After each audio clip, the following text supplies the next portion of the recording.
I'm very happy, that's my Sira Stories time. I love my Sira Stories time. क्योंकि हम हैं सीरा stars, क्योंकि हम हैं सीरा स्टार्स. नबी हमारे प्यारे हैं, नबी हमारे प्यारे हैं, वही हमारे हीरो हैं, प्यारे नबी हमारे हैं, हमारे रोल मॉडल हैं, हमको सबसे प्यारे हैं. उनकी सीरा पे अमल करेंगे, हम तो नबी की राह पे चलेंगे, जो भी सीरा से सीखेंगे उस पे अमल करेंगे, क्योंकि हम हैं सीरा stars. Sira stars, we are Sira stars, we are on Prophet. बिस्मिल्लाहिर्रहमानिर्रहीम. अस्सलामु अलैकुम वरहमतुल्लाहि वबरकातुहू. मैं हूँ आपकी हैप्पी सीरा टीचर डॉक्टर ज़ूबिया नौरीन और आप हैं मेरे हैप्पी सीरा स्टार्स. सीरा स्टार्स, हमने प्यारे नबी हजरत मोहम्मद सल्लल्लाहु अलैहि वसल्लम का बचपन देखा, फिर उनका लड़कपन और फिर जवानी का दौर देखा और ये जाना कि आप सल्लल्लाहु अलैहि वसल्लम इतनी कम उम्री में भी मक्का के निहायत शरीफ, नेक, सच्चे, अमानतदार नौजवान थे और बहुत ही सक्सेसफुल बिजनेसमैन के तौर पर जाने जाते थे. ऐसा नौजवान जिस पर सबको फख्र था. इस दौर में मक्का में एक बहुत ही मोअज़्ज़ज़ खातून हजरत हतीजा रहती थी जो बहुत अमीर थी. हजरत हतीजा भी एक बिजनेस वुमन थी और ये कैसे हो सकता है कि उन्होंने आपकी ईमानदारी और नेकनामी के बारे में ना सुना हो. वो अपने तिजारती काफले के लिए किसी काबिल एतमाद शख्स की तलाश में थी. उन्होंने आपकी ईमानदारी से मुतासिर होकर आप सल्लल्लाहु अलैहि वसल्लम को अपना जो माल था ना, तिजारती माल, वो लेकर शाम जाने की दावत दी.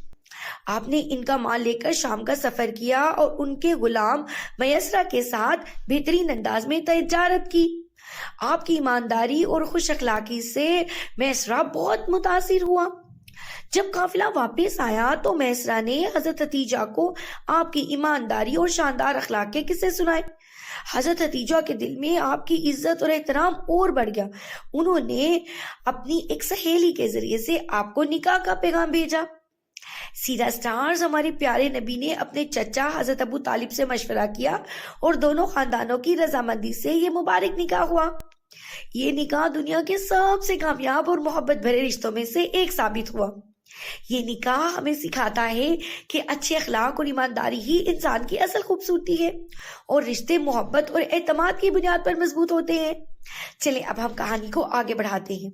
सीरा स्टार्स, क्या आपने कभी सोचा है कि अगर एक शख्स बहुत ईमानदार हो, हर एक के लिए इंसाफ करे और लोगों के दिलों में अपनी जगह बनाए, तो वो दुनिया को कितना बदल सकता है?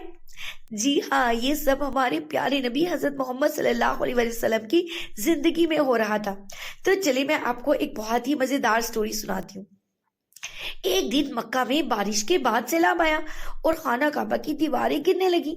मक्का वालों ने फैसला किया कि वो मिलकर खाना काबा की तामीर करेंगे. तो प्यारे बच्चों, सब लोग मेहनत से काम करने लगे और खाना काबा की दीवारें दोबारा तामीर होने लगी. लेकिन जब हजरे अस्वद, जो काबा में नस्ब है, एक ऐसा मुकद्दस पत्थर जिसको रखना था, तो हर कबीला कहने लगा कि ये पत्थर हम रखेंगे, ये इज्जत हमें मिलनी चाहिए. बस फिर क्या था, झगड़ा शुरू हो गया. लोग इतने गुस्से में थे कि ऐसे लग रहा था कि बस तलवारें ही निकाल लेंगे. अच्छा, फिर किसी ने कहा कि यूं करते हैं, कल सुबह सबसे पहले जो शख्स हरम में दाखिल होगा वो हमारा फैसला करेगा. अल्लाह की कुदरत देखे कि वो शख्सियत कौन थी, हमारे प्यारे नबी हजरत मोहम्मद सल्लल्लाहु अलैहि वसल्लम. सबने जब आप सल्लल्लाहु अलैहि वसल्लम को देखा तो खुशी से कहा, ये तो मोहम्मद है, ये तो सादिक है, ये तो अमीन है, इनका फैसला हमें जरूर कबूल होगा. आप सल्लल्लाहु अलैहि वसल्लम ने मुस्कुराते हुए कहा, अच्छा चले एक चादर लेकर आए. फिर आपने हजरे अस्वद को चादर में रखा और सब कबीलों के सरदारों को कहा कि चादर के किनारे पकड़े और इसे उठाएं. جب حجر اسود کو اس کی جگہ کے قریب پہنچایا تو آپ صلی اللہ علیہ وسلم نے اپنے مبارک ہاتھوں سے پتھر کو اس جگہ پر رکھ دیا۔ ماشاءاللہ کتنا زبردست حل نکالا پیارے نبی نے۔ اس واقعے سے پتہ چلتا ہے کہ ہمارے پیارے نبی کتنے انٹیلیجنٹ تھے۔ سب خوش ہو گئے اور جھگڑا ختم ہو گیا۔ پیارے بچوں، یہ واقعہ ہمیں سکھاتا ہے کہ اگر ہم حکمت اور سمجھداری سے کام لیں تو بڑے سے بڑا مسئلہ بھی حل ہو سکتا ہے۔ ہیپی سیرا سٹارز مکہ کے لوگوں کے دل اور دماغ ایک عجیب طرح کی تاریکی میں گرے ہوئے تھے۔ بتوں کی پوجا کرنا، ظلم و زیادتی کرنا، بے حیائی کا دور دورہ تھا۔ ان حالات میں اللہ کے پیارے نبی حضرت محمد صلی اللہ علیہ وسلم ان سب سے بیزار رہتے تھے۔ آپ کا دل ہر وقت سچائی، انصاف اور اللہ کی تلاش میں رہتا تھا۔ محمد صلی اللہ علیہ وآلہ وسلم نے زندگی کے 40 سال مکہ میں گزارے تھے اور ان سالوں میں ہمیشہ سچائی، دیانتداری، رحم دلی کا مظاہرہ کیا، لیکن جیسے جیسے آپ کی عمر بڑھی دل کی بے قراری بھی بڑھتی گئی۔ آپ صلی اللہ علیہ وآلہ وسلم اکثر غور و فکر کے لیے خاموش مقامات کی تلاش کرتے۔ آخر کار مکہ سے تقریباً 3 میل کے فاصلے پر جبل نور کے دامن میں موجود غار حرا آپ صلی اللہ علیہ وآلہ وسلم کی تنہائی کا گھر بن گیا۔ یہ ایک چھوٹا سا غار تھا جہاں سے خانہ کعبہ نظر آتا تھا۔ یہ مقام نہایت پرسکون تھا، جہاں آسمان کا نیلا رنگ اور پہاڑوں کی خاموشی دل کو سکون بخشتی تھی۔ ہمارے پیارے نبی حضرت محمد صلی اللہ علیہ وآلہ وسلم اکثر غار میں جا کر دن رات اللہ کے بارے میں غور و فکر کرتے۔ آپ کے دل میں یہی سوال ہوتا کہ آخر کار اس کائنات کا خالق کون ہے اور انسان کی زندگی کا مقصد کیا ہے۔ آپ صلی اللہ علیہ وسلم نہ تو بتوں کی عبادت کرتے اور نہ ہی ان روایات کو پسند کرتے تھے جو مکہ میں تھی۔ آپ صلی اللہ علیہ وسلم کچھ کھانے پینے کا سامان لے کر غار حرا جاتے۔ حضرت حتیجہ رضی اللہ تعالیٰ عنہ آپ کے لیے کھانے کا انتظام کرتی اور غار تک پہنچانے میں مدد کرتی۔ آپ صلی اللہ علیہ وآلہ وسلم کئی دن وہاں رہتے، خاموشی سے اپنے رب کو یاد کرتے اور اس سے رہنمائی کی دعا کرتے۔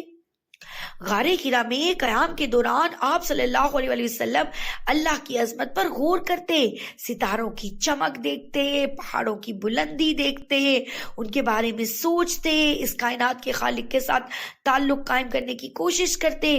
آپ صلی اللہ علیہ وآلہ وسلم کا دل ہر لمحہ ایک سچے راستے کی تلاش میں رہتا۔ تو ہیپی سیرا سٹارز اصل میں اللہ اپنے پیارے بندے کو نبوت کے لیے، آنے والے وقت کے لیے تیار کر رہے تھے۔ یہیں سے وحی کا سلسلہ شروع ہوا اور آپ صلی اللہ علیہ وآلہ وسلم کو اللہ کا آخری رسول بنا دیا گیا۔ یہ وہ وقت تھا جب دنیا میں اندھیرا چھایا ہوا تھا اور اللہ نے محمد صلی اللہ علیہ وآلہ وسلم کی سے ایک روشنی پیدا کی اور آپ صلی اللہ علیہ وسلم کو ایک روشنی کا مینار بنا کر بھیجا۔ آپ صلی اللہ علیہ وسلم کی یہ تلاش ہمیں سکھاتی ہے کہ تنہائی میں غور و فکر اور اللہ سے تعلق قائم کرنا زندگی کو ایک نیا مقصد دے سکتا ہے۔ پھر کیا ہوا؟ ایک دن اس غار میں اللہ نے اپنا ایک فرشتہ بھیجا، اور پتہ ہے اس فرشتے نے کیا کہا؟ یہ ہم سنیں گے اگلی کہانی میں۔ تب تک کے لیے اللہ حافظ، فی امان اللہ۔